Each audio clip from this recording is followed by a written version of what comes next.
دوسرے سے بتاتا، وہ دوسرے سے بتاتا، یہ کثرت سے روایتیں ملتی ہیں. وہ کہتا بھائی وہ بغیر کیا کر رہے ہو، نبی پاک نے ایسا کیا ہے. بیت اللہ کیا کر رہے ہو، نبی پاک کو میں نے ایسا کر کے دیکھا ہے. تو کتنا ان میں شوق تھا. لیکن ہمارے بچے، آنے والی نسل، ان کی نسل، دوسری تیسری نسل یہ چیزیں بھول جائے گی. کس کو دیکھیں گے؟ کیونکہ ہر طرف ماڈرن ماڈرن لوگ ہوں گے. وہ چیزیں سنت والی تو ختم ہو چکی ہوں گی. پھر کیا مثال ہوگی؟ چند لوگ ہوں گے جو نیک ہوں گے، جو عالم ہوں گے، ان کی کوئی سنے گا نہیں. جس طرح اب جو ہے جتنا مرضی علماء کرام بیان فرما لیں، لوگ اپنی انا اور اپنے ضد نہیں چھوڑتے، ڈٹے ہوئے ہیں. حیض ثابت ہونے سے پہلے، ساکت یعنی گرنے سے پہلے کچھ خون آیا، کچھ بعد میں آیا. تو پہلے والا جو خون تھا وہ استحاضہ یعنی بیماری ہے. جو بعد والا تھا وہ نفاس ہے، جو بچے کے بعد ہوتا ہے. یہ اس صورت میں ہے جب کوئی عضو بن چکا ہو، یعنی ہاتھ پاؤں بن چکے ہوں. ورنہ پہلے والا اگر حیض ہو سکتا ہے تو حیض ہے، نہیں تو استحاضہ ہے. ایسا بھی ہوتا ہے بعض اوقات کہ 1 ماہ کے بعد، 2 ماہ کے بعد بچہ ساکت ہو جاتا ہے، بہت معمولی خون آتا ہے لیکن تھوڑے دنوں آتا ہے، تو اس کو پھر استحاضہ 40 دن پر نہ سمجھا جائے. بچہ اگر حمل ثابت ہوا اور یہ معلوم ہی نہیں تھا کہ کوئی عضو یعنی کوئی حصہ بنا تھا یا نہیں، نہ یہ یاد ہے کہ حمل کتنے ہی دن کا تھا، بعض اوقات یہ بھی ہو جاتا ہے، تو پھر کیا کیا جائے کہ اسی سے اس کا بڑھنا نہ بڑھنا معلوم ہو جاتا ہے. یعنی 120 دن اگر گزر گئے ہوتے تو پتہ چل جاتا. اس کے بعد بچہ جب ماں کے پیٹ میں ہلتا جلتا ہے تو ماں کو پتہ چلتا ہے، دائیں طرف یا بائیں طرف. اس سے پہلے پتہ نہیں چلتا. اور بعد اسناد کے خون ہمیشہ کو جاری ہو گیا تو اسے حیض کے حکم میں ہی سمجھیے. یعنی یہ یاد ہی نہیں ہے کہ مدت حمل کتنے دن تھی، یا یہ پتہ نہیں چل سکا کہ بچہ اس کے عضو بنے یا نہیں بنے، تو وہ نفاس کے حکم میں نہیں. تو پھر عورت کو جس طرح حیض آتا ہے اور حیضہ ہوتی ہے، اور جتنے دن سے وہ عارضہ لاحق ہوتا ہے اتنے دن تصور کریں اس صورت میں کہ بچے کے ہاتھ، پاؤں، آنکھ، کان، ناک کچھ بھی نہ بنا ہو، تو پھر وہ نفاس میں شمار نہیں ہوگا. جو حیض کی عادت تھی اس کے گزرنے کے بعد نہا کر نماز شروع کر دی، اور عادت نہ تھی تو 10 دن کے بعد، کیونکہ زیادہ سے زیادہ مدت حیض کی 10 دن، اور باقی وہ یہ کام ہے جو حیض کے بیان میں پیچھے مذکور ہو چکا. بلکہ یہ مسئلہ بھی عام طور پر دیکھنے میں آ جاتا ہے، جس عورت کے 2 بچے جڑواں پیدا ہوئے، یعنی دونوں کے درمیان 6 مہینے سے کم زمانہ ہے، تو پہلا ہی بچہ پیدا ہونے کے بعد سے نفاس کا سمجھا جائے. یعنی 6 ماہ میں بھی 2 بچے پیدا ہو سکتے ہیں، 7 ماہ میں بھی، 8 ماہ میں بھی، 9 ماہ میں بھی. اور یہ مسئلہ پہلی دفعہ سنیں گے.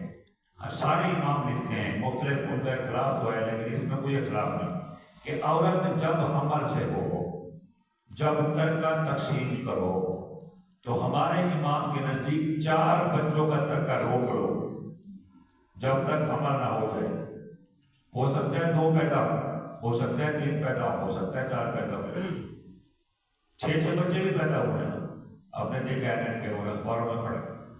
لیکن باقی امام ظفر کہتے ہیں، امام شافعی کہتے ہیں، امام مالک کہتے ہیں، امام یوسف کہتے ہیں، مجھے امام مالک والا کہتا ہے کہ نہیں، اگر عورت حاملہ ہے اور اس کا شوہر جو ہے وہ فوت ہوا ہے، وہ بیوہ ہے، اور بچے اس کے جو ہے وہ جائیداد تقسیم کرنا چاہتے ہیں اس ڈیلیوری سے پہلے، تو پھر ایک بچے کا حصہ روک کے رکھیں جائیداد میں سے، جب تک بچہ پیدا نہ ہو، تقسیم نہ کریں. ترکہ کر بھی سکتے ہیں، منع نہیں ہے، لیکن کرنا چاہیں تو پھر آپس میں طے کریں کہ جو ہی بچہ ہوگا یا بچی ہوگی اس کا حصہ بھی ہم اس کو دیں گے. اتنا صبر ہوتا ہے. بات کریں آج ہمارا ابو بہت ہوا اور ہماری امی بھی حاملہ ہے، اور وہ 5 ماہ کے بعد ڈلیوری ہو یا 6 ماہ کے بعد ہو، ایک دوسرے کا ساتھ نہیں پڑھتے ہیں. ابا فوت ہو گئے، 3 دن کا حکم ہے، ہم دفنات ہوئے، کرو تقسیم کرو. پڑھے لکھے اگر ہوں گے، دین کا رکھنے والے وہ سمجھے کہ نہیں ابھی ایک بچہ اور آنے والا ہے۔ سیدنا صدیق اکبر نے پہلے کہا تھا اپنے بیٹے کو، محمد بن نبی بکر کو، یہ جلدی نہ کرنا، میں تو جا رہا ہوں اس جان سے۔ ابھی جو ہے وہ تمہاری دوسری ماں، ان کی ماں حقیقی نہیں تھی، دوسری تھی، کیونکہ آپ کی 3-4 بیویاں تھیں۔ دوسری جو آپ کی ماں ہے اس میں 3 ماہ کے بعد وہ حمل ہے، 3 ماہ کے بعد جو حمل ہوگا اس میں بچی ہوگی، یہ آپ کی کرامت ہے۔ اس کا ترکہ نہ کھا جانا، کیا مت بولے تو میں صدیق کیا کروں گا، پھر میں بھی اللہ کے بارگاہ میں جواب دوں گا۔ بچے کی یا بچی کی ولادت سے پہلے فکر فرما رہے ہیں برہم۔ اگر دوسرا 40 دن کے اندر پیدا ہوا اور خون آیا تو پہلے سے 40 دن تک نفاس ہے، اور پھر اس کا اگر 40 دن کے بعد پیدا ہوا ہو تو اس پچھلے کے بعد جو خون آیا اس کا راضا نفاس نہیں، مگر دوسرے کے پیدا ہونے کے بعد بھی نہانے کا حکم دیا گیا۔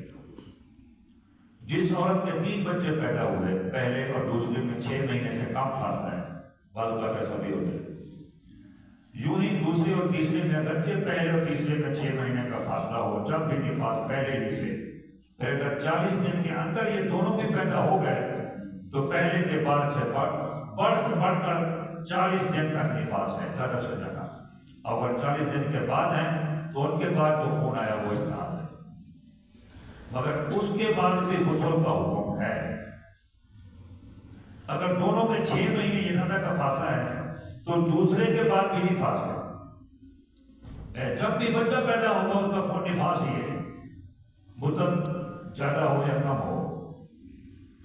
40 دن کے اندر کبھی خون آیا کبھی نہیں، بعض اوقات ایسا بھی ہوتا ہے، تو سب نفاس ہی ہے، اگرچہ 15 دن کا فاصلہ ہو بچے کے پیدا ہونے۔ اس کے رنگ کے متعلق وہی حکم ہے جو حیض کے متعلق ہے، خون کا رنگ کبھی پیلا ہوتا ہے، کبھی مٹی جیسا ہوتا ہے، کبھی سفید بھی ہوتا ہے۔ یہ اس اللہ نے یہ جو 4 عناصر بنائے، 4 عناصر، آگ، پانی، ہوا، مٹی، تو اسی کے حساب سے عورت کو خون رہتا ہے۔ بعض اوقات سفید بھی ہوتی ہے۔ حکمت میں ہم نے اہتمام چیزیں بڑے غور سے اور باریکی سے پڑھی، اور آج کل کی جو ماڈرن عورتیں ہیں انہیں اتنا پتہ نہیں ہوتا، وہ اسے معمولی سمجھ لیتی، کیئر نہیں کرتی، میڈیکل کے طور پر بھی اور شریعت کے طور پر بھی۔ یہ ایسے مسئلے ہیں جو 90% ڈسکس ہی نہیں ہوتے، علماء آپس میں ڈسکس کر لیتے ہیں، عام عوام جو ہے وہ ان سے محروم ہے۔ تو گویا کہ بہت بڑا سرچشمہ تھا، علم کا خزانہ تھا، جس کو ہم نے لوگوں تک آگے ٹرانسفر نہیں کیا، پہنچایا نہیں۔ کچھ اس وجہ سے بھی یار یہ باتیں ایسی ہیں، کرنا نہیں چاہیے، نہیں چاہیے، جب لکھی گئی ہے ہمارے لیے لکھی گئی ہے، اور یہ ایسی باتیں ہیں کہ جس کا علم ہماری بیٹیوں کو ہونا چاہیے تاکہ ان کی زندگی میں آگے جو ہے کوئی پیچیدگی نہ ہو۔